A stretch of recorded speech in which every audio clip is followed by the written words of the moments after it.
Twinkle twinkle. Chinnu अपनी गरीबी से बहुत ही परेशान थी और वह हमेशा माँ को ताना दिया करती थी। माँ, स्कूल में डांस कंपटीशन है, मुझे न्यू ड्रेस चाहिए। बेटा, तुमको तो पता ही है मैं कहाँ से लाऊंगी। मेरे पास तो बिल्कुल भी पैसे नहीं हैं इस समय। मुझे पता था माँ, तुम यही बोलोगी। मैं तो गरीबी से परेशान हो गई हूँ। काश मैं अमीर घर पैदा होती तो मुझे कुछ मांगने की ज़रूरत ही नहीं पड़ती। बिना बोले ही मेरे पास सब कुछ होता। बेटा, एक ज़माने में हम भी अमीर हुआ करती थी। हमारे पास कार थी, बड़े बड़े घर थे, परंतु तुम्हारे पिता के जाने के बाद कुछ भी नहीं बचा और जितने पैसे थे वो सारे तुम्हारे पढ़ाई में लगा दिए हैं बेटा। बस माँ, हर बार यही बहाना बनाती हो। एक बार भी नहीं बोलती कि मैं ड्रेस दिला दूंगी। मुझे आपसे कोई बात नहीं करनी। मैं जा रही हूँ। बुलबुल मन ही मन सोच रही होती है, मुन्नू के पापा, काश आप जिंदा होते तो हमें ये दिन देखना नहीं पड़ता। मेरी बच्ची कितनी ही परेशान है, मैं क्या करूं? मुझे तो कुछ भी समझ नहीं आता है। हाँ, मेरे पास ये एक पुरानी सी रिंग पड़ी है। इसी रिंग को मैं बेच देती हूँ और जो भी पैसा आएगा उससे मैं अपनी बच्ची के लिए ड्रेस दिला दूंगी। वह बहुत ही दुखी है। इतना बोलकर बुलबुल चिड़िया सुनार के पास जाती है। भैया, इस अंगूठी को ले लो और इससे जो भी पैसा बनेगा वो मुझे दे दो। ठीक है बहन जी, ये लो पैसे। बहुत बहुत धन्यवाद तुम्हारा भैया।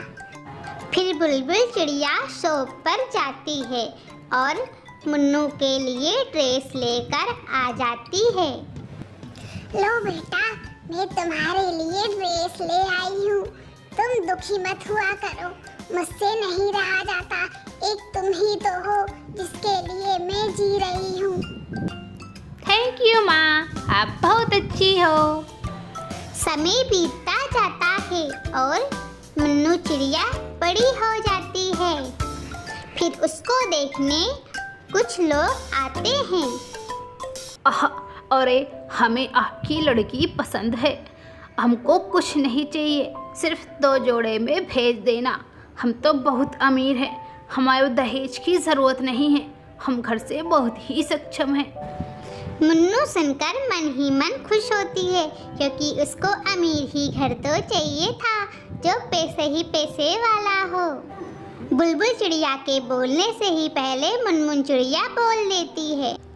हाँ, मुझे ये रिश्ता मंजूर है। मैं तो बहुत ही खुश हूँ और इससे मेरी माँ को भी कोई एतराज़ नहीं। हाँ, हमारी बेटी को कोई एतराज़ नहीं तो मैं क्या बोल सकती हूँ। मेरी बेटी को मंजूर है तो मुझे भी कोई प्रॉब्लम नहीं। ठीक है, अब हम शादी की डेट फिक्स कर देते हैं। 2-3 दिन में ही हम शादी कर लेंगे। बुलबुल चिड़िया रात को सो रही होती है। उसको ये चिंता सता रही होती है कि मैं अपनी बच्ची के शादी के लिए पैसे कहाँ से करूँगी। 1 लाख तो बहुत ही बड़ी रकम होती है। कुछ दिन बाद मुन्नू चिड़िया और चिड़ा दोनों की शादी हो जाती है और मुन्नू चिड़िया अपने ससुराल चली जाती है। अरे वाह, क्या बात है! यहाँ तो कितनी ही अच्छी चीज़ें हैं। मेरे मायके में कहाँ थी ये सारी चीज़ें। अच्छा हुआ मैंने शादी के लिए हाँ कर दी। बुलबुल चिड़िया के घर मुन्नू चिड़िया और चिड़ा दोनों आ जाते हैं। बुलबुल चिड़िया खुशी से नाचने लगती है और वह मुन्नू को गले लगाने वाली होती है। अरे रुको माँ, कहाँ चिपकी जा रही हो मेरे से? देख नहीं रही हो मेरा कितना ही महंगा गहना है? सब खराब हो जाएगा, कहीं गिर गया तो। चिड़ा को ये बात अच्छी नहीं लगती है परंतु वह उस समय कुछ भी नहीं कहता। हाँ बेटा, सही बोल रही हो, मैंने ही गलती कर दी। ठीक है, जितना मन करे उतने दिन रहो और आराम से खाओ पियो। अरे नहीं माँ, हम लोग तो शाम तक ही चले जाएंगे। भला यहाँ क्या खाने पीने को मिलने वाला है। मैं तो अपने ससुराल में ही खाऊंगी अच्छे से। सही बोल रही हो बेटा। अब तुम ससुराल चली गई हो तो वहीं का खाना पीना अच्छा ही लगेगा तुमको। शाम हो जाती है और मुन्नू चिड़िया और चिड़ा दोनों चले जाते हैं। फिर एक दिन, मुन्नू चिड़िया, तुम बहुत ही बदल गई हो। यहाँ आने के पश्चात तुमने अपनी मम्मी के बारे में कोई भी जानकारी नहीं ली। तुमको पता भी है तुम्हारी मम्मी के छत भी नहीं रहा और तुम्हारी मम्मी पता नहीं कहाँ चली गई हैं। किसी को भी कोई खबर नहीं है। और जिस पे तुम इतना अकड़ रही हो ना, तुमको पता भी है तुम्हारी माँ ने तुम्हारी शादी के लिए 1 लाख कहाँ से किए थे। वो उन्होंने उस घर को गिरवी रख दिया है और उसी पैसे से तुम्हारी शादी की है। तो अपनी माँ को समझो।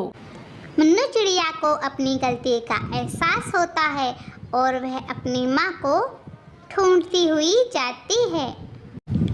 फिर एक मंदिर के पास बुलबुल चिड़िया बैठी होती है और मुनमुन चिड़िया के पास चली जाती है। माँ, मुझे माफ़ कर दो। मुझे नहीं पता था तुम इतना कुछ करती हो मेरे लिए, और मैं 2 दिन के पैसे की लालच में आकर तुम्हारा अपमान कर रही थी। मुझे माफ़ कर दो माँ, मुझे अपनी गलती का एहसास हो गया। तुम हमारे साथ चलो और हमारे साथ ही रहना। टुन्ना चिड़ाई देखकर बहुत ही खुश होता है और अपनी सास और पत्नी को लेकर वहाँ से आ जाता है और सभी लोग खुशी खुशी रहने लगते हैं। तो दोस्तों, इस कहानी से हमें ये शिक्षा मिलती है कि हमें कभी भी अपने से बड़ों का अपमान नहीं करना चाहिए और उन्होंने जो हमारे लिए किया है उसका सम्मान करना चाहिए।